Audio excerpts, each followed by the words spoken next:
दोस्तों, आज जिस टॉपिक के बारे में हम बात करेंगे यह एक तरीके की गंभीर समस्या है और लोग इसके बारे में बात नहीं करते हैं क्योंकि लोगों को इस बीमारी के बारे में पता ही नहीं है। आज की वीडियो होने वाली है OCD के बारे में, जिसे ऑब्सेसिव कंपल्सिव डिसऑर्डर कहा जाता है, यानी अनियंत्रित जुनूनी विकार। इसे एक तरीके का चिंता विकार भी कहा जाता है और ना ये 2 से 3% लोगों में देखने के लिए मिलती है। तो अभी मैं आपको पूरा डिटेल में बताती हूँ और साथ में इसके लक्षण बताऊंगी और कमाल के ऐसे प्राणायाम करेंगे जिनसे हमारा ब्रेन खुलेगा और दिमाग में अच्छा पॉजिटिव इम्पैक्ट पड़ेगा और ये बीमारी से हम धीरे धीरे निकल पाएंगे। तो इस वीडियो को आप अंत तक जरूर देखना और अगर आपके अलावा आपके फ्रेंड्स में या आपके फैमिली मेंबर में किसी को इस तरीके के अगर आपको लक्षण देखने के लिए मिलते हैं तो इस वीडियो को जरूर उन तक शेयर कर देना, क्योंकि आपके एक शेयर करने से किसी की हेल्प हो सकती है। हेलो दोस्तों, नमस्कार, मेरा नाम मोनिका है और योगा वाले चैनल पर आप सभी का हार्दिक स्वागत है। जो ये OCD की बीमारी होती है, यह मैंने जैसे बताया आपको कि एक तरीके का ना टेंशन लेने वाला यानी चिंता का विकार होता है, जिसमें व्यक्ति ना किसी भी एक चीज को लेकर बार बार जांच करने की आवश्यकता अनुभव करता है। उसे बार बार लगता है कि एक ही चीज उसके दिमाग में चल रही है और वो उसे बार बार रिपीट करने की कोशिश करता है। तो हम इसे कुछ लक्षण के माध्यम से समझ सकते हैं। सबसे पहला लक्षण,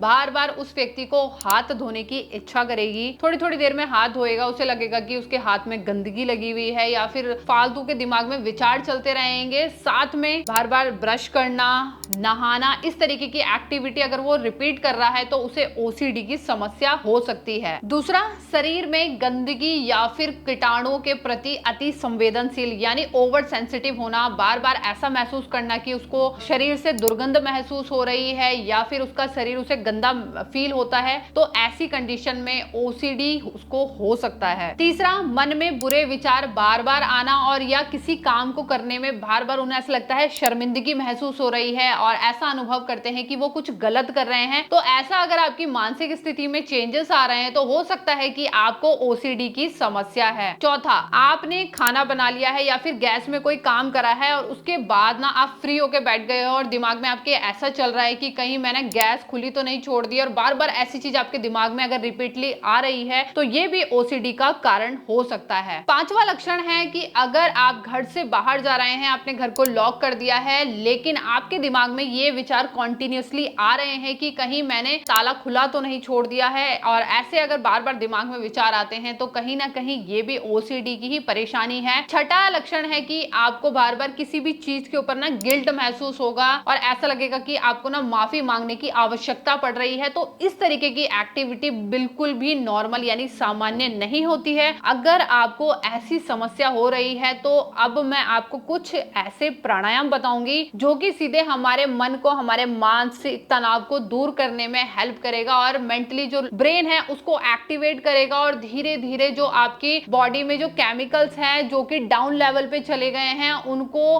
केमिकल्स को इंप्रूव करने में हेल्प करेगा, जिससे आपकी OCD की समस्या धीरे धीरे खत्म हो जाएगी और आपको एक तरीके का पीस यानी शांति का अनुभव होने लगेगा। तो चलिए अब हम आ जाते हैं प्राणायाम की तरफ। सबसे पहले जो हम प्राणायाम करेंगे उसे हम कहते हैं अनुलोम विलोम प्राणायाम का अभ्यास। ये जो प्राणायाम होता है वो 99% जो बीमारियां होती हैं ना उनमें लाभकारी रहता है, यानी इसकी कोई भी साइड इफेक्ट्स नहीं है। हर कोई व्यक्ति इस प्राणायाम को कर सकता है। तो हम आ जाते हैं अभ्यास की तरफ। हमें शुरू करना है अपनी बाईं नासिका से श्वास को भरते हुए। सिंपली अपने हाथों से इस तरीके से हमें मुद्रा को बना लेना है, यानी जो हमारी मिडिल और इंडेक्स फिंगर है उसे इस तरीके से नीचे की तरफ रख देंगे। अब हमारा जो यूज रहेगा थंब का रहेगा और रिंग फिंगर का रहेगा। तो देखेंगे किस तरीके से अभ्यास किया जाएगा। लेफ्ट नोस्ट्रल से हमें पहले श्वास को लेना है और राइट नोस्ट्रल से श्वास को छोड़ देना है, फिर राइट से ही श्वास को भरते हुए आएंगे और लेफ्ट से छोड़ेंगे। शुरुआत हमें अपने बाईं नासिका यानी लेफ्ट नोस्ट्रल से ही करना है, इसका ध्यान रखेंगे। तो अब करते हैं हम अभ्यास। तो अपने थंब को यानी अंगूठे को अपने दाएं नासिका पर इस तरीके से लॉक कर देंगे हल्के हाथों के साथ में। श्वास को भरेंगे बाईं नासिका से, लंबा श्वास, कम से कम 5 से 7 काउंट यानी आपको सेकंड तक श्वास को भरने की कोशिश करनी है। लंबा श्वास भरते हुए आएंगे। अब यहीं से अपने रिंग फिंगर से अपनी बाईं नासिका को लॉक करते हुए अपने थंब को खोल देंगे और राइट नोस्ट्रल से श्वास को बाहर छोड़ देंगे। अब दाईं नासिका से ही श्वास को भरेंगे।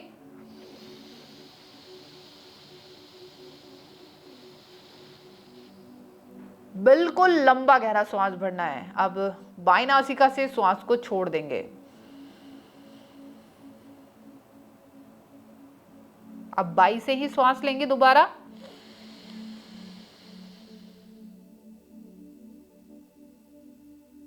दाईं से बाहर छोड़ देंगे।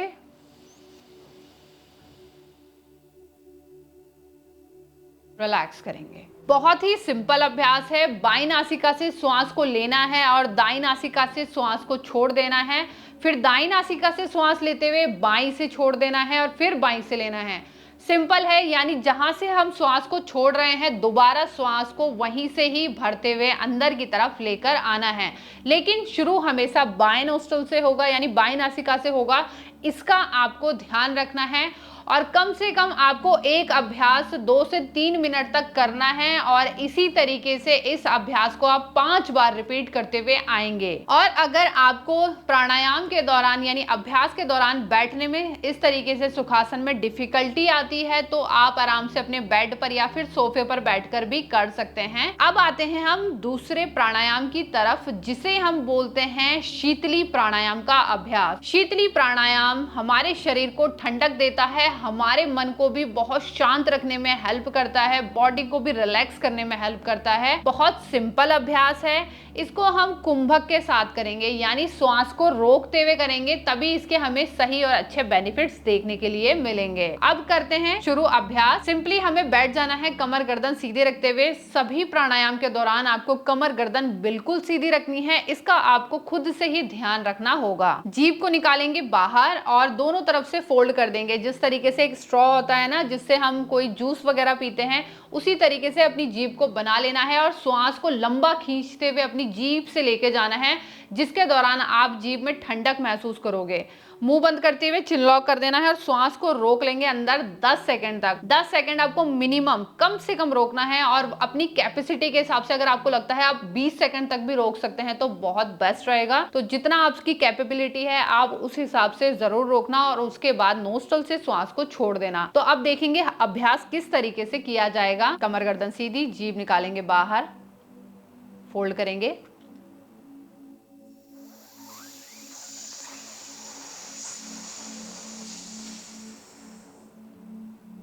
चिन लॉक, सांस को अंदर रोक के रखेंगे, छोड़ना नहीं है श्वास को। कोशिश करेंगे 15 से 20 सेकंड तक होल्ड करने की। उसके बाद धीरे से चिन खोलते हुए श्वास को बाहर छोड़ देंगे। ये तो मैंने आपको समझाते हुए बताया है, एक बार मैं आपको करके अच्छे से बताती हूँ तो आप इसे समझ लेना।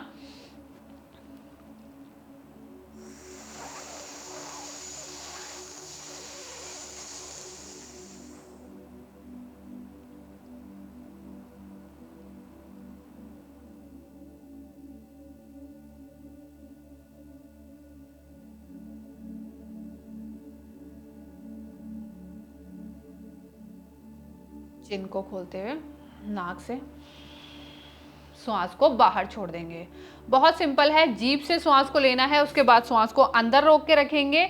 उसके बाद जब आपको श्वास बाहर छोड़नी है तो अपनी दोनों नासिकाओं का यूज करते हुए श्वास को बाहर रिलीज कर देंगे। तो ये था हमारा शीतली प्राणायाम का अभ्यास। तो इस अभ्यास को भी आप 5 बार रिपीट करते हुए आएंगे। अब तीसरा और अंतिम हमारा अभ्यास रहेगा भ्रामरी प्राणायाम का। भ्रामरी प्राणायाम से हमारे पूरे ब्रेन में एक वाइब्रेशन क्रिएट होती है, जिससे हमारा जो दिमाग है ना वो ऑटोमेटिकली शांत होना शुरू हो जाता है। दिमाग में जो ओवर थिंकिंग चल रही है, एंजाइटी आपको महसूस हो रही है, तो ये चीजें धीरे धीरे स्टेबल होने लग जाएगी और बॉडी माइंड एकदम आपका रिलीफ होने लग जाएगा। बहुत सिंपल अभ्यास है। तो देखेंगे किस तरीके से अभ्यास किया जाएगा। दोनों अंगूठों को अपने कानों के बाहर से हल्का सा पुश करते हुए सेट कर लेंगे। ज्यादा प्रेशर नहीं देना है, हल्का सा रखेंगे, ठीक है।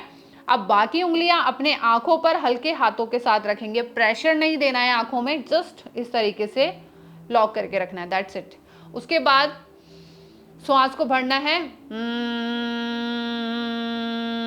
वाइब्रेशन निकालनी है। पहले नोस्ट्रल से श्वास को भर लेंगे और वाइब्रेशन जब आप निकालेंगे ना, ऑटोमेटिकली उसके साथ आपकी श्वास निकल जाएगी, आपको खुद से प्रेशर देने की जरूरत नहीं महसूस होगी। तो चलिए अब मैं आपको बताती हूँ अभ्यास किस तरीके से किया जाएगा। अच्छे से कानों में सेट कर लेंगे अपने दोनों अंगूठों को, बाकी उंगलियां आंखों पर हल्के हाथों के साथ। लंबा श्वास नाक से भरते हुए आएंगे।